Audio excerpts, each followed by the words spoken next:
are there different methods of knowing that are relevant for different types of contexts? Science is a method of knowing things, right? It's a methodology. So epistemology means, how do we know what we know? What is our process of coming to understanding or belief or knowing? And so science is really an epistemic process of how do we do observation, do measurements, do testing and prediction, and et cetera. Science per se pertains to the domain of things that we can measure first, which means third person objective things, and where we can repeat the measurements. Are there some things that are real where I might get a measure, but I can't repeat it? Sure.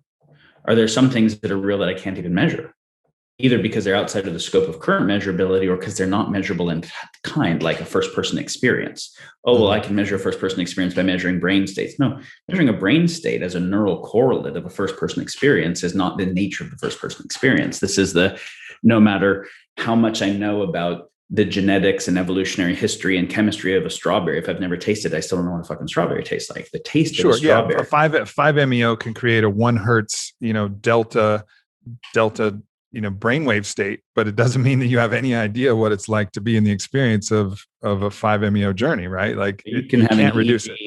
Neuroscientists studying the brainwaves of people on 5 MEO or 40 years Zen meditators and saying, okay, I know more about their brain states than they do. It's true. Do you know how to navigate into those experiences or even have a sense of what they're like? Not at all. So what that means is, but are they real? Yes, they're real, but they're not objective. So subjective is not fake and objective is real. Objective is a subset of the real. Subjective is a subset of the real. Now we get in trouble when we take a subjective experience and try to make an objective proposition about it. Right? So I have an experience, whatever it is. The experience is an angel spoke to me or something about. Now, if I make an objective proposition, angels are definitely ontologically real. They live in this thing called the astral plane. They, whatever it is, I'm making a jump from a domain of experience to a domain of statement about objective reality without doing the appropriate check to see, does that hold? If that was true, what beyond my experience would also be true that can be appropriate validation? So what I can say is, it is real that I had an experience of this type and that it was meaningful for me in these ways, right? And so this is where it's like there are different domains. Mathematics doesn't involve measurement.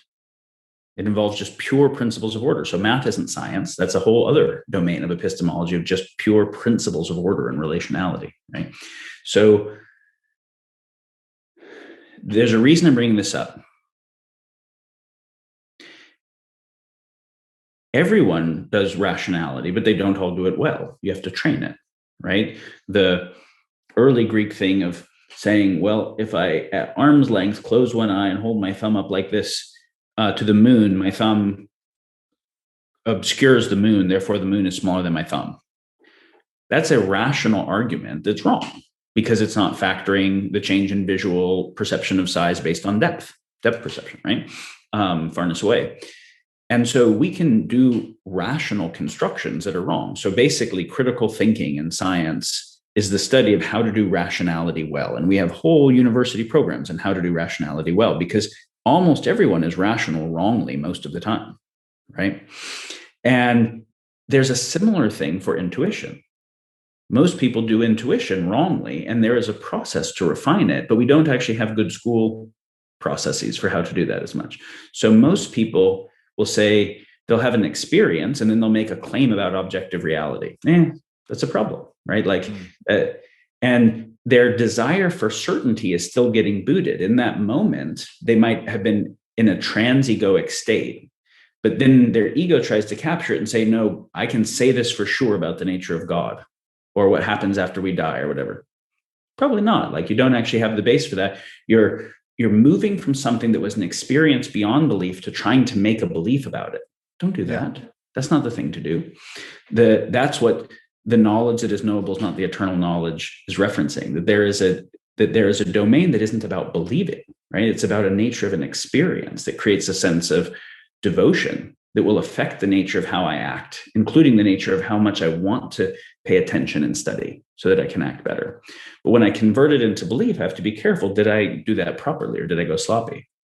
I can give an example of how this happens. And this where you have this kind of spiritual epistemic hubris, right? And I've seen it in ayahuasca ceremonies.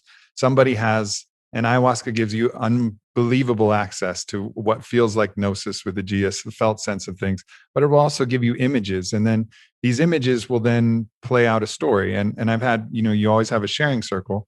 And you'll have people who will share something, and they'll share something. And often this happened recently, sharing something about me. Oh, I appeared to them as this bunny, and this bunny said this thing. And they were certain that I was actually the bunny actually saying this thing. Whereas with the humility, it would have been like, there was this thing, like a dream, for example, like it's not imagining that this dream was a real dream, but what does this say about potentially about something that is actually real, but potentially about me? Maybe this was about me needing to see you as a bunny, so I felt more comfortable with my own relational nature to you. And so there's so much that you have to look at, that you have to approach these things as the mystery. And I think this is the problem when anybody gets into channeled text, or this kind of idea of reading someone psychically, or you can even on the spiritual side, let alone on the materialistic scientific side, you can arrive at certainty from your own subjective experience,